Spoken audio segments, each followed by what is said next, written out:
Hi అండి, good morning. ఎలా ఉన్నారు? అందరూ బాగున్నారా?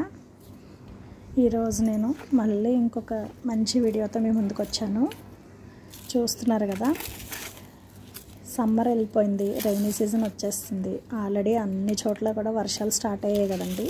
మరీ పెద్దగా కాకపోయినా చిన్నగా చినుకులన్నా పడుతున్నాయి. ప్లస్ ఎండ లేదు, మబ్బుగా ఉంటుంది. సో కొన్ని సీడ్స్ పెడదాం. ఇవన్నీ లాస్ట్ ఇయర్ నా దగ్గర ఉన్న సీడ్స్ అండి. ఈ ఇయర్ ఇంకా ఏమీ కొత్తగా తీసుకోలేదు. సరే, పాట్స్ ఖాళీగా ఉన్నాయి, ఎందుకు అలా ఖాళీగా ఉంచడం అని రెడీ చేసుకుంటున్నాను. ఫస్ట్ ఈ పాట్స్లో ఉన్న చెత్త చెదారం, పాత మొక్కలు, పిచ్చి గడ్డి మొలిచినవన్నీ తీసేసాను. తీసి శుభ్రంగా మట్టి అంతా పైనుంచి కిందకు ఒకసారి మంచిగా అనుకొని దీనిలో విత్తనాలు వేద్దాం అనుకుంటున్నాను. ఏం విత్తనాలు అంటే చిన్న బాక్స్లో ఇందాక దొరికాయి అన్నమాట ఇల్లు సర్దుతుంటే. కొన్ని వంకాయలు, కొన్ని జినియా విత్తనాలు, దాలియా విత్తనాలు ఏమో దొరికాయి. ఫస్ట్ ఈ పాట్లో మనం వంకాయ విత్తనాలు వేసుకుందాము. ఫస్ట్ దీనిలో ఇవి వంకాయలు గుర్తులేదండి, బేసిక్గా ఎప్పుడో అమెజాన్ నుంచి తెప్పించాను. నాకు గుర్తున్నంత వరకు తెల్ల వంకాయలు అనుకుంటున్నాను నేను.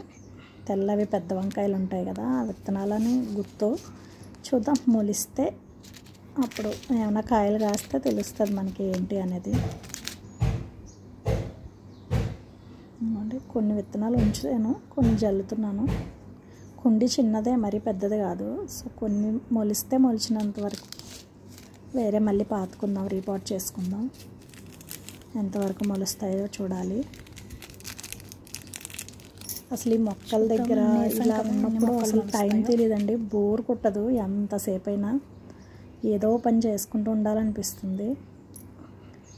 ఓకే, మొక్కలంటే పిచ్చున్న వాళ్ళు అందరూ ఇలాగే ఉంటారు అనుకుంటాను. ఇంకా నేను చాలా తక్కువ, నేను లర్నింగ్ స్టేజ్లోనే ఉన్నాను.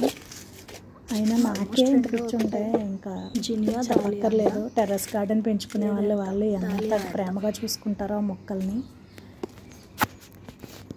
ఏదో ఒక అవకాశం లేకపోతే పిచ్చోళ్ళు అయిపోతాం కదా. వంట చేసుకోవడం, ఇంట్లో పనులు చేసుకోవడం ఇదే అంటే మనకు కూడా చాలా రొటీన్ అయిపోతుంది. నేను మొక్కలు తెచ్చి వేసాను, ఇలా ఏదో గార్డెన్ పని ఇంకోటో చేసుకుంటేనే. ఇదనే కాదు, ఎవరికి ఇష్టమైన పని వాళ్ళు. షాపింగ్ అని ఇంకోటని ఏదో ఒకటి కొంచెం మనకి చేంజ్ ఉంటుంది కదా. నేనైతే ఎంత స్ట్రెస్ఫుల్గా ఉన్నా, ఏదైనా చిరాగ్గా అనిపించినా, మూడు బాగుపోయినా మొక్కల దగ్గరికి వెళ్ళిపోతాను.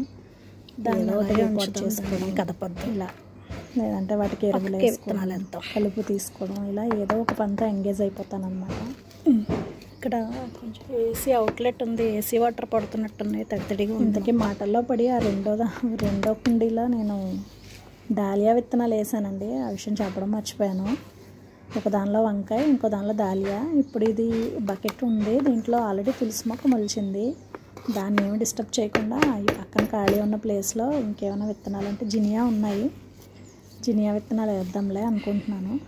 ఇవి బయట నర్సరీలో మొక్కలు కొని వేయడం తప్ప విత్తనాలు నేను వేయలేదు. ఎంతవరకు మొలుస్తాయో తెలీదు, జస్ట్ ట్రయల్ రన్ అంతే.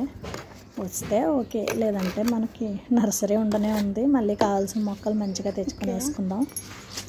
ఇదిగోండి, ఆ తులసి మొక్కని ఏమీ డిస్టర్బ్ చేయకుండానే జినియా విత్తనాలు వేద్దాం. ఎక్కువేం లేవు అందులో, చిన్న ప్యాకెట్. ఎప్పుడో రైతు బజార్కి వెళ్ళినప్పుడు అక్కడ అవి తీసుకోమ్మా అని బెత్తనాలతో తెచ్చాను, అక్కడి నుంచి వేయలేదు. సరే చూద్దాం ఏమొస్తాయో లేవో, ఎంతవరకు మొలుస్తాయో. పెద్దదైతే బాగుంది, సపోర్ట్ చేస్తుంది, తొందరగానే మొలకలు వస్తాయని అనుకుంటున్నాను. Let's hope for the best అంతే. చూద్దాం. సారీ.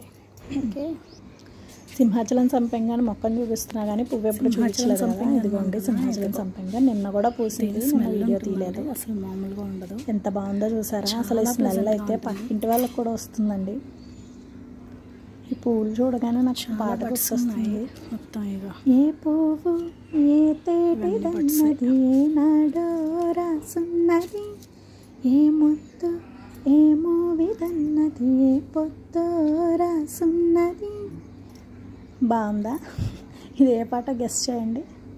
ఇలా అప్పుడప్పుడు పాటలు పాడుకుంటూ ఉంటానండి తోచినప్పుడు. మరీ పెద్ద సింగర్నేం కాదు, జస్ట్ బాత్రూమ్ సింగర్ అనమాట.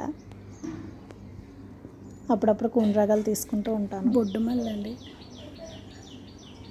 ఇది, మల్లె అండి, బొడ్డు మల్లి.